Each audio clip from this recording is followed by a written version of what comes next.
This podcast is supported by 23andMe.ca, a personalized genetic service available in Canada. 23andMe reports provide genetic information based on a small saliva sample. Canadians can learn about their genetic information that published studies have associated with conditions and traits like celiac disease, cystic fibrosis, and even response to certain medications. More information is available at 23andme.ca.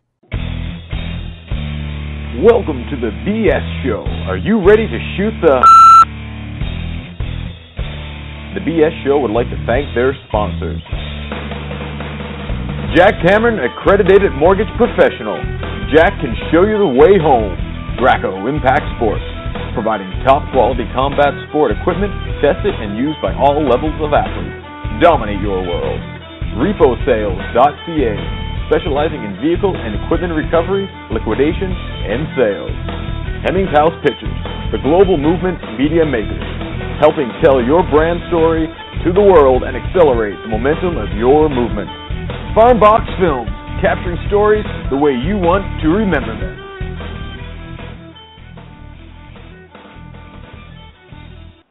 Greetings, fellow humans.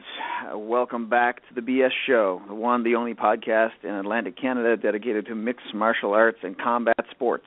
I am your host, the very fatigued, slightly distracted, much exhausted Boyd Sharpe, joined as always by my partner in crime, Mr. Rick Trash Canyon Doyle. How are you tonight, Rick?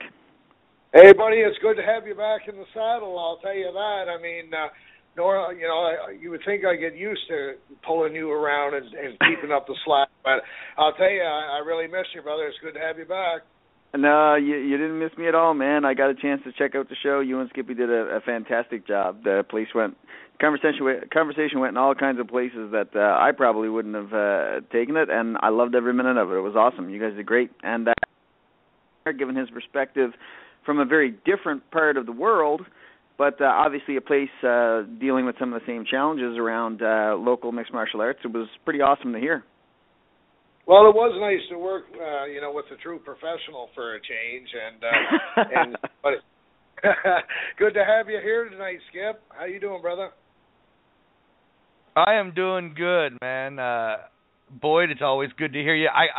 It's funny. I've heard your intro every week that you've ever done the show, and I messed it completely up. I was pretty pissed off, to be honest. That just shows how many people actually listen to what Boyd has to say, to be honest. Everybody remembers the sunscreen, though. Yes. Yeah, and I want to tell you, Boyd, thank you for letting me take over your seat. It was an enjoyable evening with Rick. I had a blast. Big shout-out to Wade Graves as well.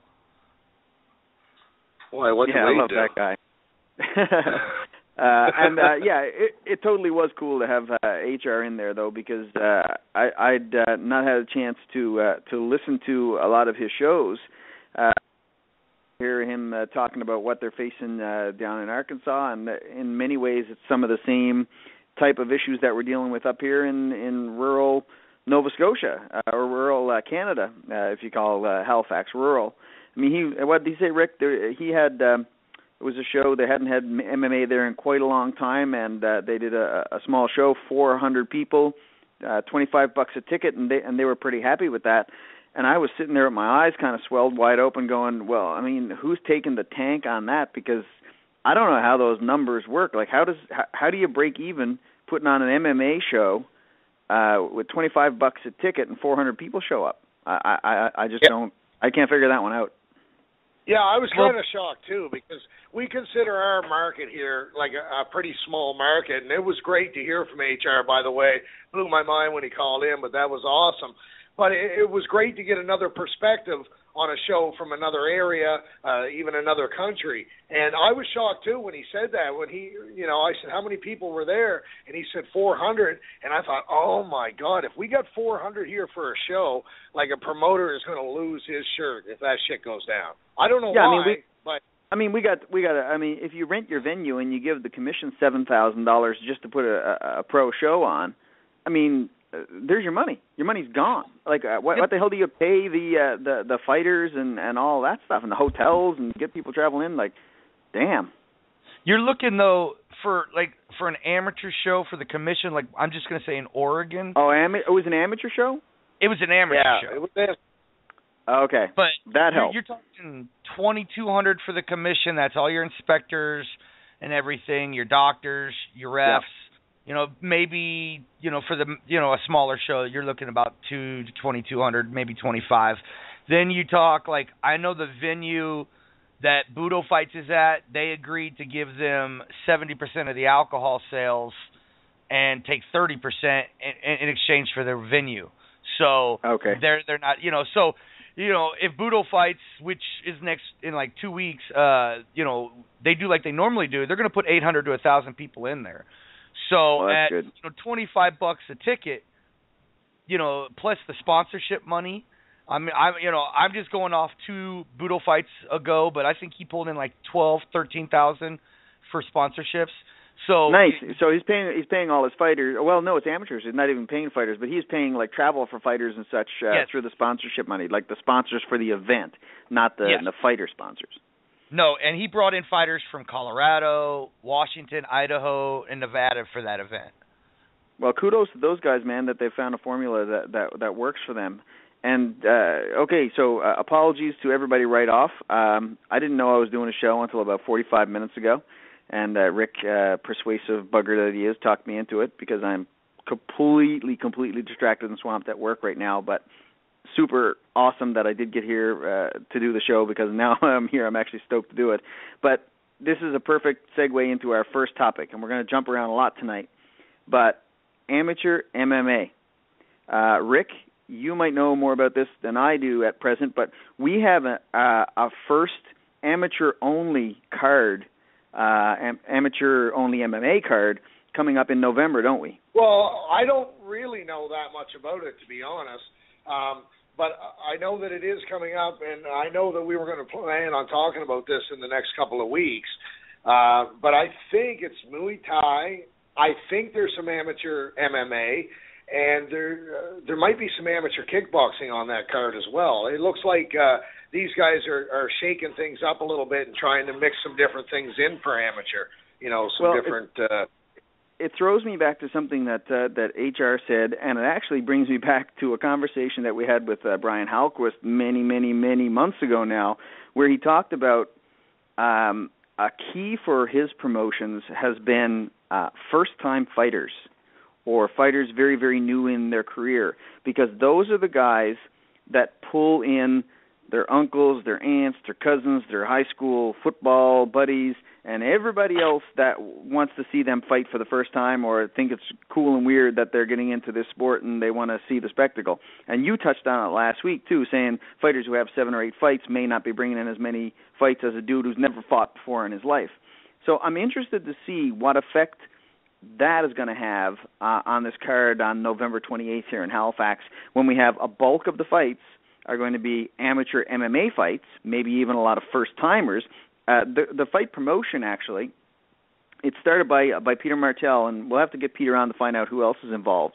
But Peter, who's promoted Extreme Cage Combat professional mixed martial arts for a number of years in Halifax, is doing this new promotion, and it's called Fight First. And I guess because it's amateur MMA, it's in many cases going to be a lot of people's first fights. So I'm really interested to see if this is going to pull in maybe even as many or more people than we would see at a pro MMA fight here in Halifax. Yeah, okay, I support that 100% because amateur fights are necessary. I mean, you've got to get in there, you've got to get your feet wet, you've got to know if you've got enough to go to the next level. But there comes a point that if you're doing these fights that you deserve to become professional and you deserve to get paid. My concern in this is that if promoters start diving into amateur fights and amateur promotions just simply because that's the way that they can make money, then it may eliminate the potential for professionals to come out of this area. That's my only concern. I don't think, I think it's a valid concern. Very valid. Well, I mean, these pro fights are hard for people to make money on. It's hard. There's so many headaches and very little back end that come out of these things. And, you can have a promoter that has a genuine love of the sport and love of the fighters, but just financially can't make money with pro fights and tends to go to amateurs just so they can make them happen. That's the only damn thing. But let's look at it a slightly different way for a second. Let me play the devil's advocate here, and let's say maybe the sport has not hit the mainstream enough. Maybe the fighters that are training are not at a level where they should be fighting pro yet. Maybe we could do amateur only MMA around here, and that would make the sport grow. Hey, listen, if we wouldn't have produced the fighters out of this area that we have, I would agree with you. But come on now. You look at who has come out of just Atlantic Canada that's fighting in either Bellator or the UFC. I can't agree with you. There's something that's coming out of this area. There's a level of fighter coming out of this area that we need to continue pro fighting in this area. There's no doubt about it. There's more pro fighters that have come out of here in the UFC and Bellator than anywhere else in the world per capita that I know of.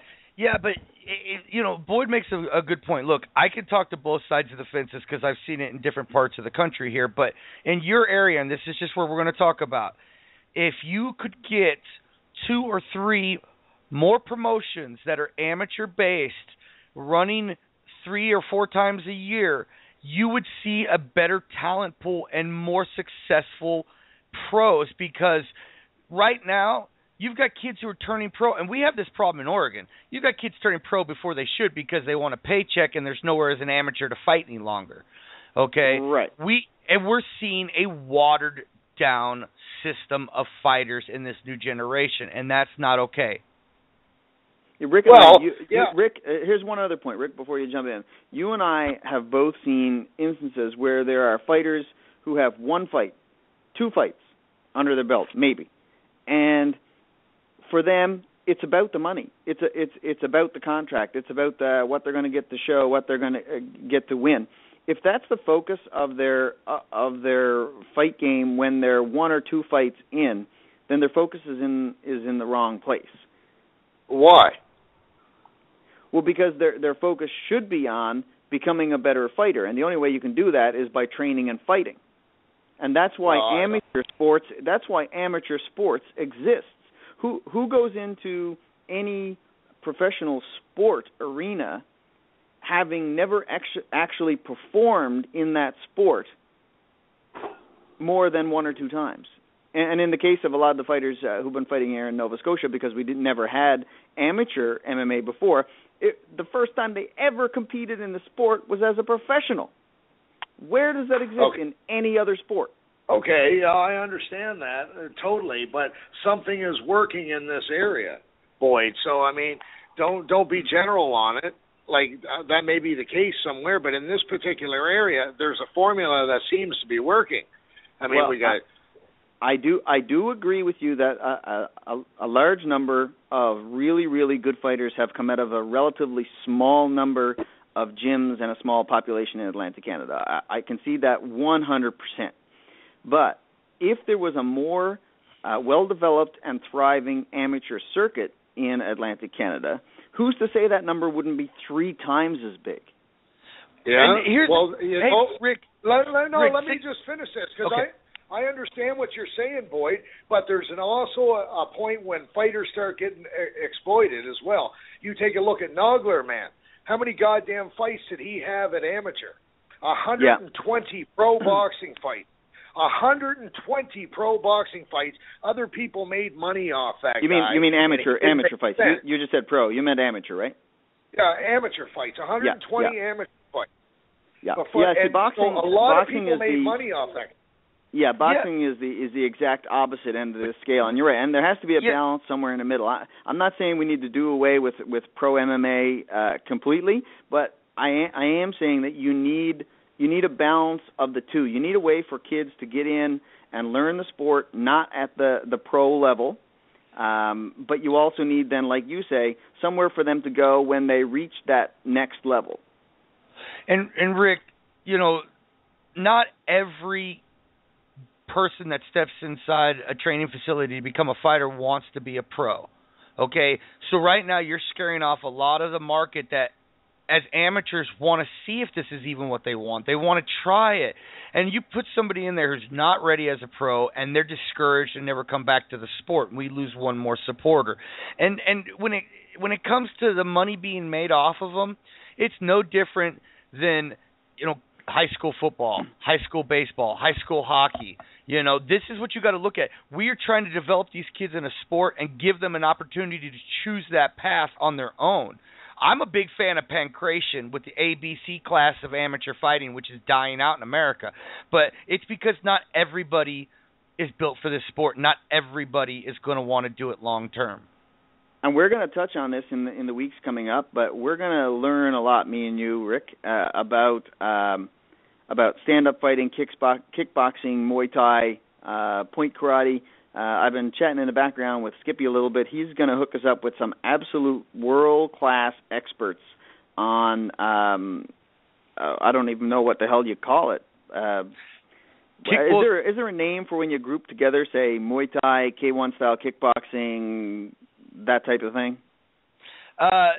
Each discipline is separate, but guys jump from discipline to discipline, but they're completely different styles of fighting, but both based in punches and kicks, Yeah, exactly, so, yes. But, punching, kicking-based type sports. Yeah, and I definitely, if it looks like we're going to have Lou, I'm just trying to finalize everything, and, this is a guy who's literally a living legend, the sport of kickboxing or Muay Thai is, to me, is such a beautiful art form, and it's a human chess match. One wrong move and the fight is over. We're going to have some of these. We're going to have some of these guys on that Skippy's going to hook us up with, and then we're also going to have on some local guys because we do want to give an Atlantic Canadian flavor. So we're going to let people know where they can find out more if we pique their interest. And I totally can't remember where I was going with all that. Well, I just want to go back for a second and just go back to Skippy. Skip, I'm not against amateur fights at all. I just want to make sure that the goal of these people is to hopefully turn pro someday and that the pro fights still exist. I just don't want to see opportunities for pros to diminish. That's all I was saying. I love the idea of amateur fights. I support that 100% too, Rick. But not all the fighters, just like in high school, are going to want to be pro football players. A lot of them just want to do it so that they can say 10 years down the road, I was an MMA champion at 135 for, ECC. I mean, that's the thing this is not a sport any longer where it's either you're a pro and that's your life. See, we don't have fighters anymore. We have athletes who fight. We used to have fighters that were athletic, and that's what the sport's become today. So the amateurs are going to swell up there eventually, and they're going to have 7 shows to 1, and that is horrible, but that's the reality. Yeah. I just want to make sure that in the future we continue to put pro fighters out of this area, not just amateur fighters, but pro fighters as well, because they need that pro record to make that big leap. And these guys have been making that leap, and that needs to continue. Agreed, and the way to make that happen. The way to make that happen is 2 ways that I can see of. Number 1 is having an amateur option where some of these fighters, like Skippy mentioned, who aren't going to be willing to make that leap directly into pro, directly from classes in a gym, having an amateur circuit where they can cut their teeth and they can get that comfort level and they can move on to pro. And number 2 is doing the work to beat the street, to get asses in seats both at the amateur shows and at the pro shows so that we have a viable market here for MMA, because Extreme Cage Combat is the most successful promotion that we have in Nova Scotia. There have been a few others that came and went. Ricky Goodall, I know through EFCP, put on a couple of shows. I believe Scott McLean maybe at one point was involved with another promotion, Phoenix perhaps. There have been a couple of other guys that have put on shows, but really it's been ECC that's done, what is it up to now, 21, 22 shows. And I mean, there's no money made. There's no nest egg being built where they can go on to the next level or try something new. So we need a different approach for how we're going to get people to come out to these shows. What that is, I don't know. I don't have the answer. But I do know I love local mixed martial arts. I love, and that's not even an exaggeration, I love the young athletes who are in all the gyms that you and I have had an opportunity to meet in the past few years. I love the fact that they're in there working their asses off, and I want to see them fight, and I want to see them fight locally so I can be selfish and go out and watch it myself, sit in their cage side. But I really need to see something change in the local environment before I'm going to be comfortable that we have a strong and viable mixed martial arts audience for local fighters and local promotions, because I know there's a quote-unquote UFC audience here, because 11 friggin' thousand of them showed up at the Scotiabank Center a couple of weeks ago. So how we convince those guys to come out and see the awesome fights that are taking place on the regional shows is for us and people smarter than us to figure out in the next number of months. Well, this is a perfect example of what I was talking about last week, about how, where this is such a new sport, how it's actually developed backwards than most sports do. So here right now, like, you know, you've got the UFC, and then suddenly there's a local promotion that starts doing pro fighters, and now we're going back to, we're developing an amateur league or amateur fight. Yeah, that's right. It's completely ass instead backwards. Of going the other way. Instead You're of 100% going the other right. way, like most sports do. So, you know, maybe when we get to this level and we develop the amateur program, then everything will grow. It may be the only way that this can grow. I don't know. And that can't happen quickly. That can't happen quickly. If you were to stroll into Saudi Arabia and hand everybody a pair of hockey skates, you probably wouldn't have a whole lot of NHL players coming out of there in the first number of years. Am I right? Well, I think it's something, I heard a stat on hockey, that when the women's hockey team first started in a certain country, it took 10 years before they were at a level where Team Canada was. So that's for hockey, and that's a very rigid sport right from an early age in Canada. I mean, kids are on the ice at 4 years of age, and they're doing, like, incredible amount of training at 4 years of age. So you can't expect an MMA program, which, in my opinion, takes much more skill from many assets, you know, that's involved in the sport. Yeah, from many different disciplines, absolutely. Yeah, it simply takes years and years. Yeah. Okay, we're going to touch on this in future shows. We're never going to stop beating this dead horse until I can walk down to the Metro Center to watch, the Scotiabank Center to watch regional MMA. So we'll jump off it for tonight. But as everyone knows, you and I do not have the answers. We need people smarter and more knowledgeable than us to figure out how we're going to get more asses in the seats, more supporters of local fighters, more supporters of local gyms, and more supporters of local promotions, so that we can have a thriving MMA community in Atlantic Canada.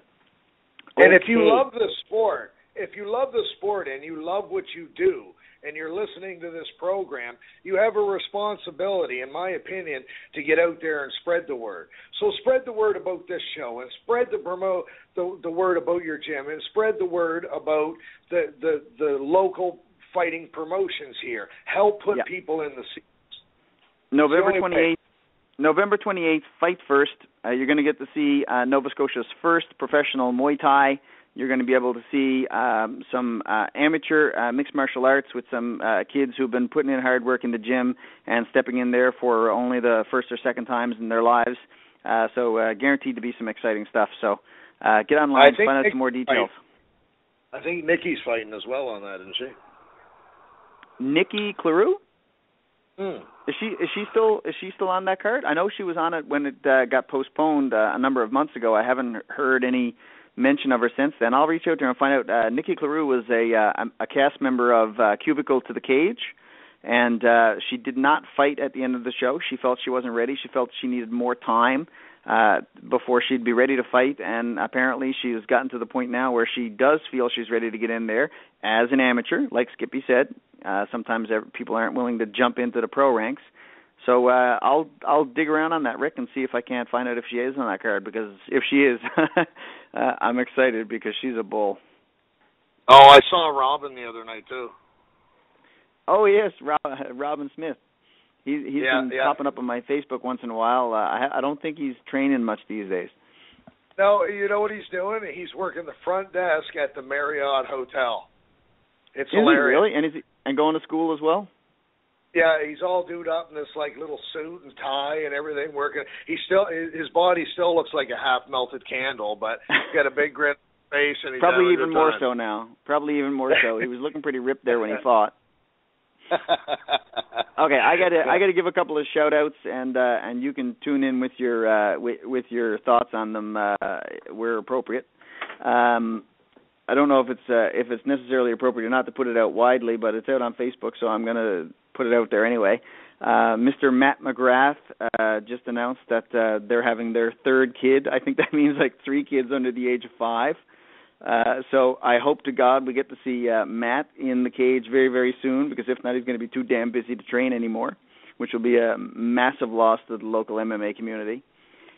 Also out of PEI, and Rick, I think you may know this more about this than I do, there's an event going on there called Fight for the Cure, and this might seem hokey to MMA purists, but I absolutely love it. It's a whole bunch of like combat sports and fight entertainment companies pulled together to do a fundraiser for the Canadian Cancer Society. Hokey my ass, man! What are you talking about? That's ridiculous.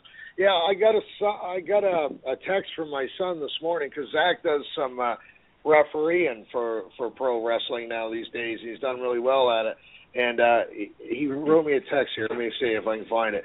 Could you promote our event at next week? It's a Canadian Cancer fundraiser. It's called Fight for the Cure, November 8th, 7 p.m. at the PEI Brewing Company.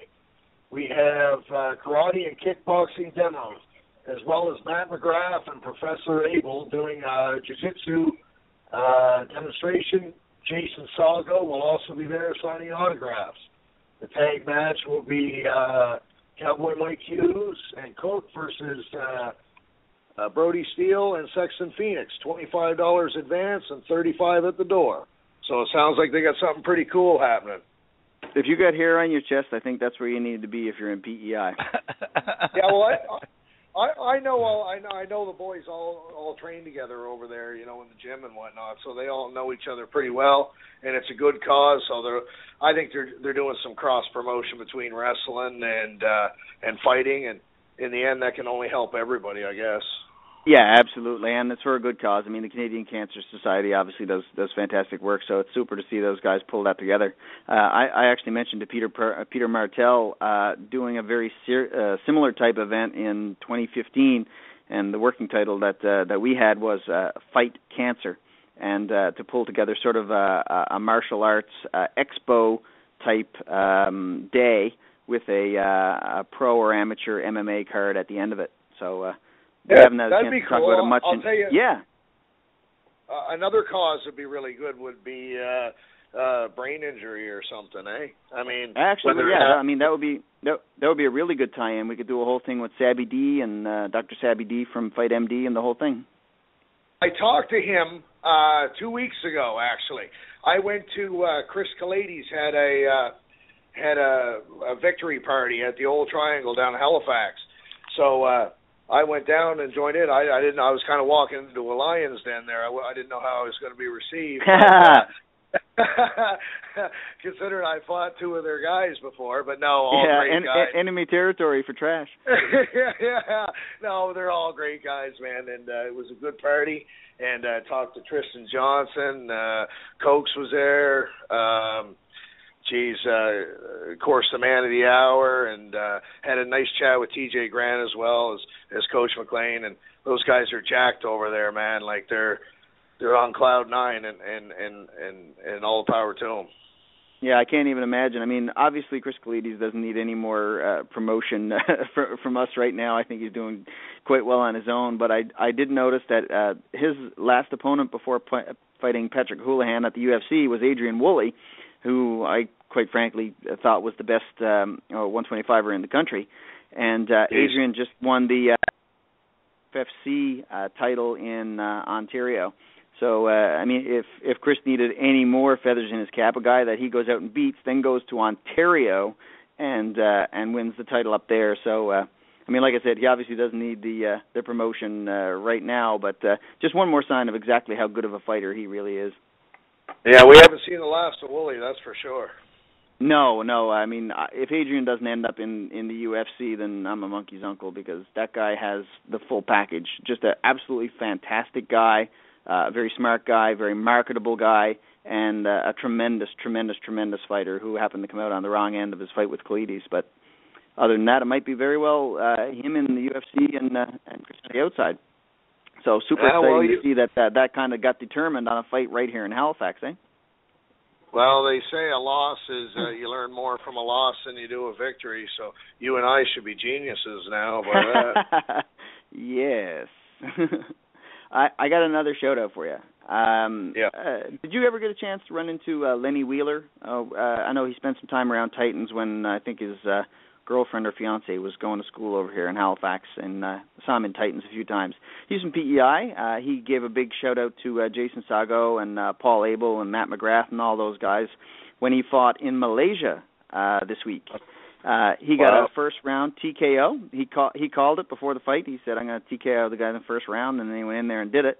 A guy from Italy. Sorry, I missed his name, but that was on the Malaysian Invasion event, and he just looked phenomenal. Holy hell! He was doing the thing where I was trying to think of the fighter that he reminded me of, and it just wasn't coming to me when I watched the fight. Skippy, you have the link. Can you throw that up there? Maybe on our Twitter and Facebook page. I'm going to post that right now. If you jump to the 1 hour and 40 minute mark of that fight, you'll see Lenny's fight, and he was standing in what I would call like a wrestler's stance, like that sort of real low front knee wide stance, and from that position he was throwing as hard as he could with his left and right hand, and he just he had the guy unconscious on his feet 3 times. And the guy must be a tough son of a bitch, because the referee eventually stepped in and stopped it with the guy crumpling but still on his feet. The guy tried to argue the stoppage, but there's no way in hell he should have been allowed to take any more punishment.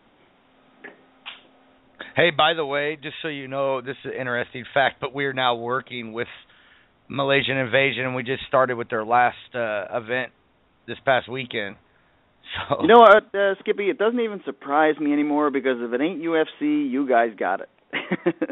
Hey, just odd side fact, we just signed up a new person to start covering the local scene, not only in Russia, but in Brazil.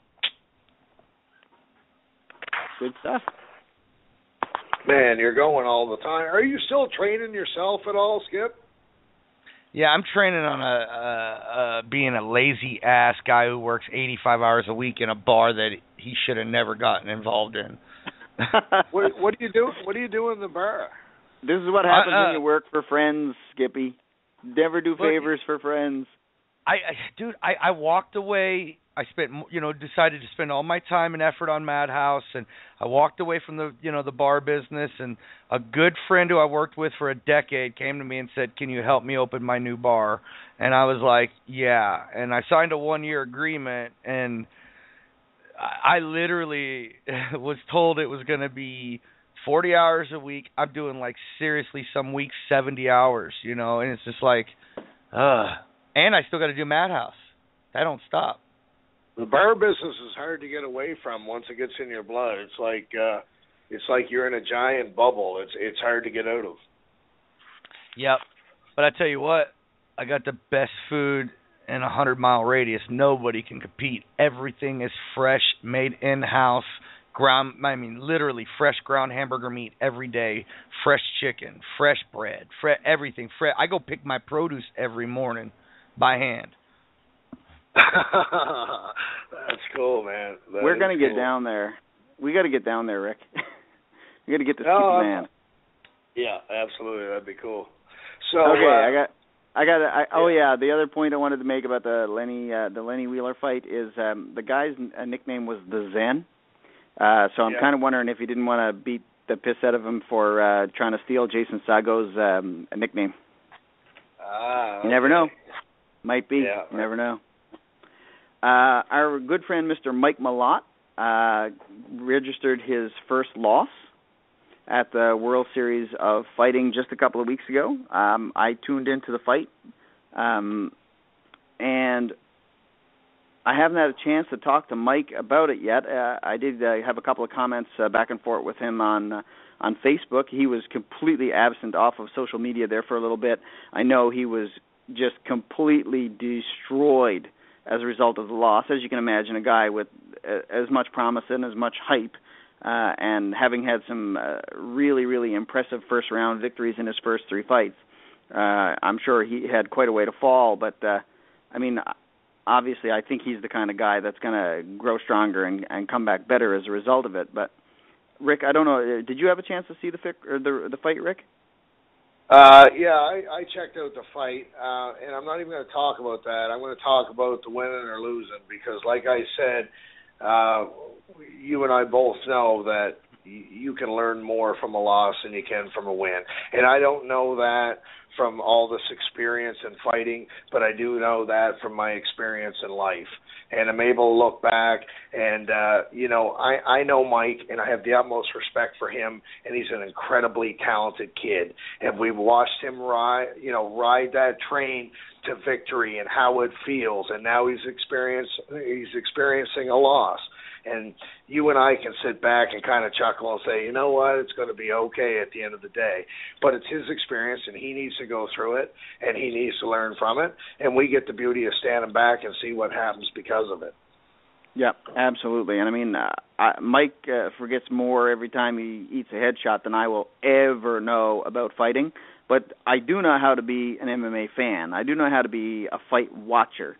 And that's about the most that I'll ever be able to say about that. And when I watched his fight, I had the distinct impression that there were 2 guys in the cage, and one of them was fighting, and the other guy was sparring. And Mike looked like he'd never really got out of the sparring pace or the sparring intent. And he had a couple of shots, and he ended up getting TKO'd on the feet. Much kudos for his chin because the guy landed some massive shots. Eventually, with Mike dazed against the cage, he threw just a monstrous elbow into the side of Mike's head, and he still didn't go down. And the referee finally stepped in. He'd seen enough. So confidence for him there, knowing that that he can take those shots. But, yeah, I texted him afterwards and said, Mike Malott 2.0 is going to be absolutely scary now that he has this to build off of. Absolutely. You've got to experience that just as you'll always experience it in life. And like I say, we can sit back and smile because at the end of the day, we're going to see, losing's part of life. And how you deal with that determines where you go. And, you get knocked down, man, you get back up. And if you really want it, you'll continue to go for it. If you didn't really want it, well, then you're done. You've got a nice excuse to hide behind. And that's not saying that to that's saying that to everybody. That's just the way things. Hey, anyways, Rick, you make a good point because there's a young man by the name of Anderson Silva in 2006 lost to Yushin Okami, and what happened when he came back? He went undefeated until late 2013 and won every Yushin single Okami fight. Or Ryo Chonin? No, he lost to Ryo Chonin first, and then he had that. It was that Hawaii card, the Rumble on the Rocks, and he did that illegal up kick when Yushin still had 3 points to the ground. Right. But remember, he came back after that, and what was it, like 20 fights or something ridiculous that he went on a win streak, and he credited that loss. He said that loss was bitter to him. It changed everything about his training. So losses can do great things for some people. It's like anger. Anger's not a bad emotion. How you use it's bad. A loss is not a bad thing. It's how you make it, fit your life, your training, your work. Yeah, listen, man. Non-stop winning can be a rut, just like non-stop losing can be a rut, and that is 100% true. And as Rick said, I can't comment on it as winning and fighting, but I can comment it on by winning and losing in life. And if you just get into the same pattern of making things work, maybe you're only just getting by every damn time. But if you lose, you're forced to take a step back and now you can come at things from a different angle. You can develop different skills, and you become a much, much better person in whatever realm you're in, whether it's fighting or business or something else. Absolutely. And you remember, Boyd, when I sat down with Danny there before the fight, and Danny and I didn't see everything eye to eye, obviously, because I look at the world, it's not all bright and sunshiny to me. I mean, I think there's a lot of darkness and a lot of gray in this world. But one thing that Danny did point out to me, he said, if you have negative thoughts and you don't believe that you can do something, that you will add more. It snowballs and it grows and it continues to grow. And negativity is like that. But if you keep things positive, you can turn that. You can spin anything that gets you down in your life. You can spin it into a positive, and that's what you got to do, not just in fighting, but just in life, man. Yeah, dude, I got to tell you something right now, and this is 100% true. I am completely not bullshitting you, but my 7-year-old daughter had her first judo tournament this past weekend, and she was pretty nervous. We were traveling to another province. We're going to be driving like 6 hours.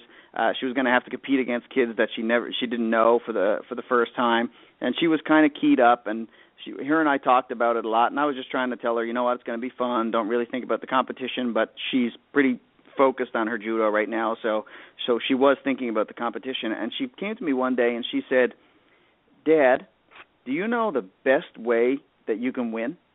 And I said, what's that? And she said, to first believe you can win.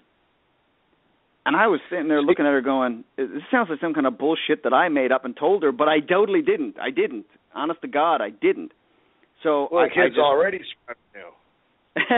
Yeah, I mean, I just took a second and I was like, okay, I got to dig into this. So I was like, did you hear that from your sensei? Did you hear that from Sensei Jason? And she said, no. She said, it's just something I figured out. Well, she got a pretty good perspective on life, then. I'll give her that. Yeah, and just a quick update on that. We did go up to Fredericton to the Fall Judo Classic. She was quite literally the very first match of the day on Sunday, because 7 years old is as young as they compete, the under 8 age group, and she was picked to fight in the very first match, and she won her match. So is that right? Yeah, congratulations, now, Annika. When you were standing there watching her, Boyd, I mean, what kind of emotions was she going through? Was she like visibly nervous, or? When they were getting ready to go out on the mats, and the judges were giving the instructions for how they were going to be conducting it and how they were going to score it and what to do when the referee told you this, that, and the other thing, she was so nervous and keyed up, she refused to go out on the mat, and she was clung to my leg. And really? I eventually had to say to her, I said, listen, Annika, if you want to leave, we'll leave. But you have to go over there and get your instructions for the match, or I'm going to have to leave. I'll go away if you want me to. So she begrudgingly walked the 5 feet out onto the mat, got her instructions, and then before she knew it, they called her name. And the moment they called her name, everything changed. She literally skipped out to the mat, got down on her knees. Her and her opponent were smiling at each other before, during, and after the match. It was just an awesome thing to see. But look at the huge obstacle that she just went through right there, to walk out in front of all those people when she was terrified. I was nervous for my last fight. Did I tell you that? Yeah, you did, which is unusual for you. I mean, you've been in front of crowds for 15 years. First time I had ever felt that. And just before I broke the curtain, I remember feeling it the first few times I did pro wrestling. Actually, for probably about the first year, I was terrified because, you're walking out in front of a bunch of people in your underwear. And well, that's what you're doing, right? And things that only Victoria's Secret models and wrestlers can associate with. Yeah. But for the last fight, I was standing there, and I looked at Pete, and I said, fuck, man, I'm nervous. And he said, what? And I said, I'm really nervous. I said, just before I went out, it was an awful feeling. It really was. But I don't know why I experienced it. But kudos to her, because she would have felt that exact same thing. She fought through it. That's a huge step in her life, not just in fighting, but in her life.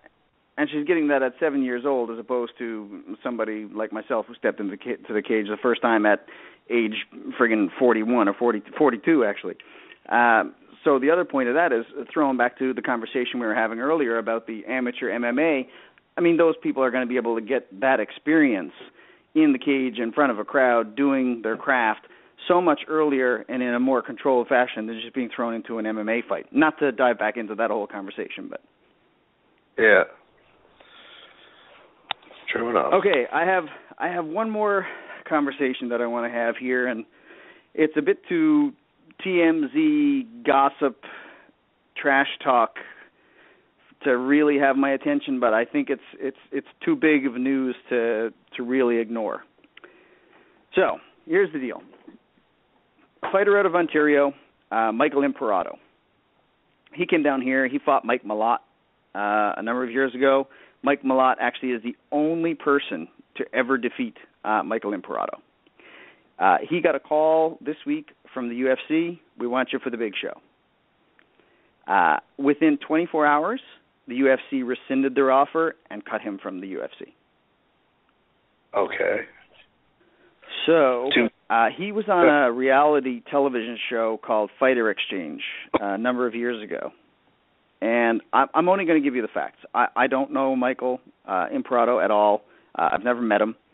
And I'm not going to judge, and I'm not going to give in to rumor or innuendo or anything else. I'll just give you the facts.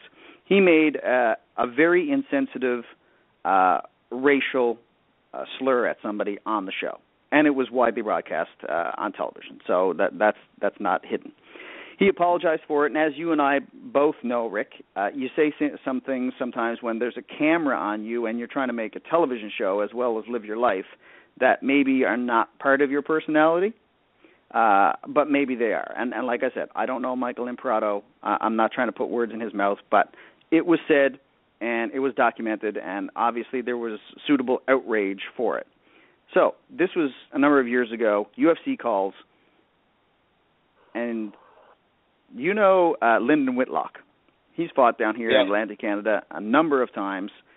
Truly awesome guy from a fantastic camp. Well, him and Michael Imperato don't like each other. They've been wanting to fight. They've accusing each other of ducking one another, etc., blah, blah, blah. Michael Imperato gets his call from the UFC. Lyndon went on Twitter, tagged Dana White and Sean Shelby with a comment quoting what he said on the show, the racial slur he said on the show, and saying, I can't believe you put this guy in the UFC. He's a racist. And lo and behold, it caught fire on social media, and boom, Michael Imperato's dreams are now dashed. What do you think about all that? Skippy and Rick. That's, Skip, go ahead. That's right out of a made-for-TV movie there. You know, I think, for me personally, look, it's whatever, man. People make mistakes. Look, you live, you learn, you get over it. You know, I think certain people are going to look at this as, I have a business, a brand, a product. I can't be tied to that in any way, you know, that kind of behavior, those kind of remarks, you know, or anything that is deemed negative in the public eye. So I understand from a business side of why a company would, you know, stand back and say, hey, hold on, let's visit this issue. But personally, I mean, this is the sport we live in. I mean, you have gruff people here. You have guys who have not grown up with a silver spoon in their mouth. You have guys who have been to prison. You have guys who, you know, were drug addicts. You have all walks of life, especially on the darker side, that have used this sport to better themselves and to get right with life, you know. So I think you can't punish somebody like that. I think that's dumb. Well, thank you for having... Actually, Rick, before you jump in, I will say, when the show, or either before the show aired or when the show aired, Imperato did come out and give like a full-on explanation and apology and say it's wrong. He completely knows it's wrong, and it's something that like he was gonna try to like to better himself and all that stuff. So But again, is that the kid with his hand in the cookie jar, sorry that he got caught and not sorry that he was stealing the cookies, or is he legitimately, like you say, Skippy, trying to use the sport to make himself better and growing as a result of it? Because, anyway, Rick, I'll get your opinion before I give my opinion. Yeah, okay. Here's my thoughts on it, and this isn't going to win any friends, but I don't really care. I don't know any of these guys personally. So have I, as far as do I know them? No, absolutely not. I've heard some negative things about them, but I don't believe that bullshit until I actually meet somebody face to face. So I'm not going to use that as part of my judgment. But if he did say something improper, racial or whatever the case may be, personally, I don't give a shit. Okay, that's my personal opinion. I don't care if he's a nice guy. I don't care if he's a good guy. That's for the corporate people that put this on television that you watch and that protect their sport, like the NFL. They're punishing their football players if they're stepping out of the line because of the public image. I personally don't give a shit about that. I want to see the best fighters fight. They don't have to be a nice guy in my book. I don't care if they're not a nice guy. I want to see a good fight. So what they do or what they say, I don't give a shit about. And neither should the fight promotions as far as I'm concerned, because then we're not seeing the best fighters in the world because it's somebody that they think that the public is not going to like. Big deal. We want to see the best fighters. As far as Whitlock, calling in or putting that email out, if he was personally insulted on that, if he was personally offended on that, and it really bothered him, then yes, by all means, do whatever you want to do. If that was directed toward you and you were personally insulted, then strike back. But if it was jealousy or just because he didn't like the guy, then that's bullshit. That's just crybaby stuff. And okay? even if you have a problem with it, go talk to the man face to face. Yeah, so that's my opinion on it. So in my opinion, everybody is wrong in that thing. Did he say the wrong thing? Yes, he did. Okay? Whether he apologized for it or whatever, he said it. It's done. I don't give a shit what he said. Okay? I don't care. If he's a good fighter and we're going to see him on the big stage, put him on there. I don't care. If he gets cheered or booed, that's not my problem. The UFC, they shouldn't care about that either, but they do because they're protecting their brand. So that's bullshit too. And the third thing is the third guy ratting out somebody because he got a shot and you don't like him, bullshit too. So there you go. That's all I got to say about it.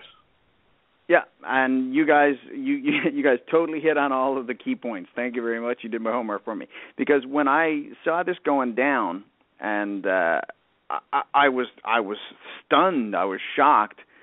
Number one, about the whole comment from Michael Imperato thing, because I was unaware of that. And then the bigger shock for me was the whole Lyndon Whitlock thing, because I've gotten to know Lyndon, not personally, but I've read a lot about him, said a lot of interviews with him, I heard a lot of people talk about him, and it just seemed enormously out of character for that particular guy coming from that particular team. So I was really surprised. So I did a little bit of digging into it, and what I realized was they have been having an out-and-out social media war for quite some time. And so I think maybe in Lyndon's defense, for him, this was just one more salvo in the social media war that they were having, never dreaming in a million years when some small-time fighter from Ontario throws a comment on his Twitter that friggin' Dana White is going to pay attention. You know what I mean? It's the same as if I said, hey, Dana White, you should put Rick Doyle on the next UFC when they come to Halifax, and lo and behold, you get a phone call. Yeah, exactly. And I'm taking this, it's a matter of perspective too. If, like I said, if Lyndon was insulted by this, now I thought he sent it directly to Dana White. You say he just put it on there and Dana White picked up. Well, no, he did tag Dana White on Twitter, but I mean, I've done the same thing many, many, many times. Dana White has never paid any attention to any of my tweets, so why would he pay attention to any of Lyndon Whitlock's tweets? But this is one that just for whatever reason got viral, if that's the right word, and it got in front of the right people at the UFC, which made them dig a little deeper, which turned them off, which made them cut Michael's contract. So, okay. Well, I mean, and like I said, I you know me, Rick. I'm Pollyanna. I give the guy the benefit of the doubt. I mean, I grew up blue collar and redneck, so I'm sure I've said a million things in my life that if somebody were to capture them on film and throw them into a reality television show, I'd be hung for them. So I mean, sorry, go ahead. I'm giving them the benefit of the doubt too. I'm giving everybody the benefit of the doubt here. Maybe he deserved to have that done to him. I don't know, and I don't care. And what I'm saying is maybe Whitlock just did that and had no idea it was going to cause this guy grief, whether he deserved it or not. But if he did it in malice, then he has to wear the same scar that the other guy does now. Yeah, and a few people are actually saying that. A few people are saying now that it has shaken out the way that it is extremely unfortunate for Michael Imperato that he's lost his shot at the UFC. It is even more unfortunate that Lyndon Whitlock may have tarred himself with the same broad brush. Yeah, well, there's two things that will make you a better, stronger person, and it's losses and it's scars. Yeah. Anyway, that's such a big deal going on here in Canada these days, and both guys have fought in Atlanta, Canada recently. I felt I had to put that one out there. Two more real small pieces before we get out of here under the 60-minute mark. Tyson Cave, you announced quite a while ago, signed a big deal with a big-time boxing promotion, and forgive me, I have completely forgotten what they're called, Samson. Anyway, I've seen so many pictures of Tyson Cave on Facebook with A-listers. He's chumming around with Sugar Shane Mosley. He's with this model and that model, and he's with all these fighters, and all the fighters are completely sweaty and hanging out in the gym, and Tyson's dressed like he's going clubbing. So I need for you to do some investigative journalism for me and find out what the fuck is he doing. Like, he's got this big deal. He's obviously, God only knows where, traveling around the United States doing all this PR stuff. Is the guy actually training himself? As far as I know, he's in Toronto on a training camp. I haven't seen Tyson in a while. I haven't talked to him. The last time I saw him, I think he embarrassed himself publicly, and hopefully that turned him around and got him a new focus, and hopefully he's going to come through. And I put a call through to him this week because I've decided I'd like to step in and do a boxing match. I want to do what? Wait, whoa. You're going to do what? I put a call into him this week because I decided I want to do a boxing match, and so I wanted to get on an amateur card and give that a whirl. So I don't know if they're going to accept me as amateur or not, unfortunately. That's what I want to do, but we'll see. Well, pro MMA fights shouldn't impact your amateur boxing status, should it? Or is it because we only have a boxing? Yes, it does. Match? Once you get paid for combat sport, you're a pro. Okay. Yeah, that's what they're telling me. I just wanted to go in and just put on some headgear and go in and do an amateur fight, test his head, test his chin, see where I'm at. But yeah. I see what you're doing. You're thinking long term here. Well, it'd be a first. I see what you're doing. But they're telling me I think I got to go pro, so I guess I'm supposed to get some more details on it this week. They have an opponent, I guess, so we'll see. Cool. Okay. Yeah. Anyway, I don't know what he's doing, but I think he's coming back this week. He told me back this week, so we'll see where his head's at. Okay, Skippy, I need to call you in here for a minute before I got one more item, but you need to tell me about your boy Anthony Burchak, because you turned me on to him. I was just listening to some MMA Madhouse radio programming a number of months back and just picked some random shows to listen to while I was at work, and listened to a bunch of stuff with Anthony Burchak, and that is one impressive kid. I did some digging around, found some of his fights. I mean, that guy is phenomenal. So I said to a coworker of mine who is massive into MMA, I said, you got to keep your eye out for Anthony Burchak. I said, that guy is going to be in the UFC one of these days, and he is going to be amazing. And he said, Anthony Burchak's already in the UFC. So what the hell's going on? He just gave up his Maximum Fighting Championship title and signed with the UFC like 2 months ago. And dude, interesting fact, okay? We've known this kid since he was fighting in the regional scenes. I mean, we love him to death. We've supported him for the rest of his life. This kid went to go make his debut, and TJ Dillashaw fight obviously fell apart, so they pulled his opponents and put him in there, which was Joe Soto, to fight for the title. it could have been Anthony Burchak in that title fight because he had just as much pedigree, history, and wins. No freaking way. Yes. So I did not know that. It was a toss-up between Soto and Burchak to fill in for the title fight. And they picked Soto only because his Bellator experience, he was more notable to fans than Burchak, supposedly. But, wow. Yeah. Not in Canada. No, Anthony Burchak is the real deal at 135. I know people right now who listen to the show are going to tell me I'm full of it. He is a top 7 135er in the world today as he stands. Everything that I've seen leads me to believe that you are 100% correct. And okay, let's talk. Oh my God, this was supposed to be a short show and on topic, and it totally isn't. Big Brown, Cain Velasquez, he keeps getting injured, and the skeptic in me keeps saying they want for that guy to fight as infrequently as possible because they're trying as hard as they can to grow the Latin American market, and as long as they have, as Mexican as he is, right out there at the forefront of the sport as champion, then they continue to push that and do that. Yep. If Anthony Burchak was to A, get a couple of wins in the UFC, and B, be willing to take his mom's name, they would probably get behind that kid and push him as hard as they're pushing Conor McGregor. I 100% agree, and that's the reason why they are not stripping him of his title, because they're worried about the Latin fan base, especially with the show in Mexico coming up. They want him to be there with the belt sitting ringside. They don't want him to be there injured sitting ringside, no longer the champ. That's why I hate interim titles. It's nothing more than a number one contender fight. And B, you're 100% right. Obviously, you listen to the show, you know as well as I do.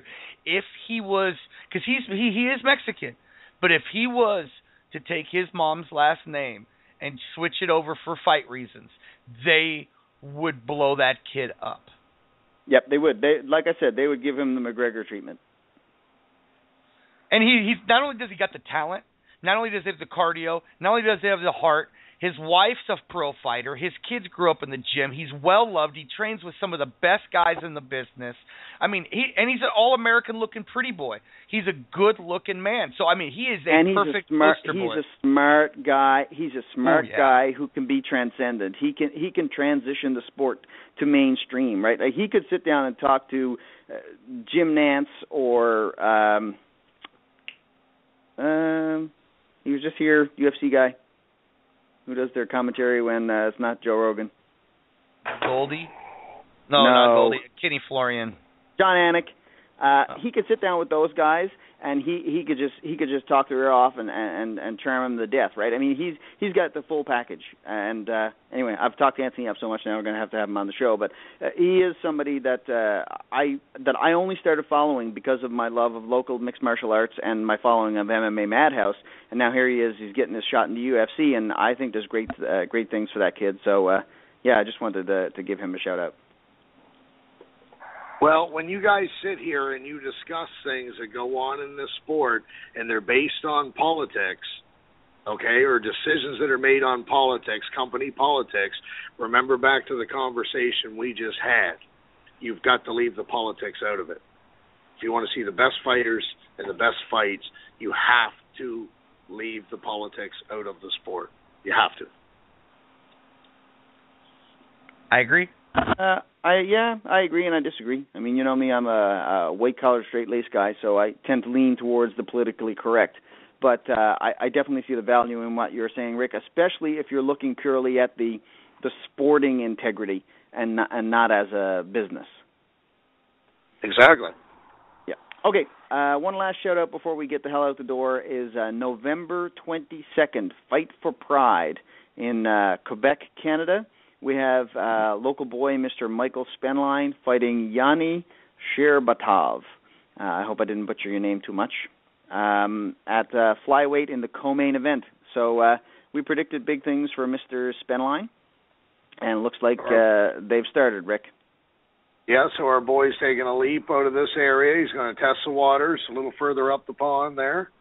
Yep, going to drop down a weight, go a little further west, and we'll see what happens. We'll be eagerly watching and reporting, and hopefully have him on to talk about it.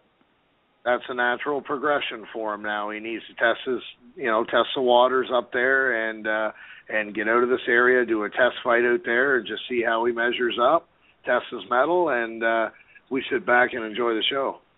Yeah, absolutely. So all the best to Michael, Kent, and those guys when they head out west. Keep Breton proud. Keep Breton proud is right. Cool. Well, we had no trouble wasting an hour again, Rick. No, not at all. And before we leave, I watched a movie yesterday that was on, and I saw it once before. And although it wasn't what I would consider a huge blockbuster, I think it's one of the greatest movies I've ever seen Liam Neeson do. Check out the movie The Grey. It's incredible. If you've never seen it, watch that movie because it gives you a what? I only have one phobia, and it's wolves. So I will have to respectfully decline. Dude, you got to watch it because I'll tell you, it's about perseverance. It really is, and it's a great movie. If you want to sit down and try to put things into perspective, it's a good one to watch. Cool. So is Porky's. So is Porky's. Skippy, I want to get one last comment from you before we sign out here. You don't really care much about what Zuffa does, but do you think it's necessary or even advisable that George St. Pierre come back again now that he's well enough to train? I think if he's out of his contract, he should go to the highest bidder, period. If he's going to, after everything he's done in the sport, he's proven himself as one of the all-time greats. He doesn't have anything to do now but collect a check if he's coming back. There's nothing for him to prove. And if he does come back and he's super successful and wins another title, everybody's going to say, told you he was the greatest of all time. If he comes back and loses a bunch and it's 50-50, people are going to say he should have never come back. So the only reason I think he should come back is because he wants a paycheck. Other than that, he's a world-class fighter who can go anywhere in the world and hold seminars and make money. Yep, agreed. And to his credit, right now, he is in Sheshashi, Labrador, which is, look up Sheshashi, Labrador, and you'll find it's basically the end of the planet as far as the North American continent goes, doing a seminar for Aboriginal youth in crisis. So good on him for spending his time doing that rather than making a fat buck in Saudi Arabia or Florida or France or wherever the hell he could be making a paycheck. He has nothing to prove at this point, so basically what he has to do is just release a statement saying, I dedicated my life to this for X amount of years, and at some point it became a political game to me, and I really don't want to play that game, and then retire and live comfortably doing seminars. Simple as that. I hear you, Rick. I agree 100%. And I do believe, Skippy, that is enough BS for one night. And remember, wear your son. Welcome to the BS Show. Are you ready to shoot the... The BS Show would like to thank their sponsors. Jack Cameron, accredited mortgage professional. Jack can show you the way home. Graco Impact Sports, providing top-quality combat sport equipment tested and used by all levels of athletes. Dominate your world. RepoSales.ca, specializing in vehicle and equipment recovery, liquidation, and sales. Hemmings House Pictures, the global movement media makers, helping tell your brand story to the world and accelerate the momentum of your movement. Farm Box Films, capturing stories the way you want to remember them.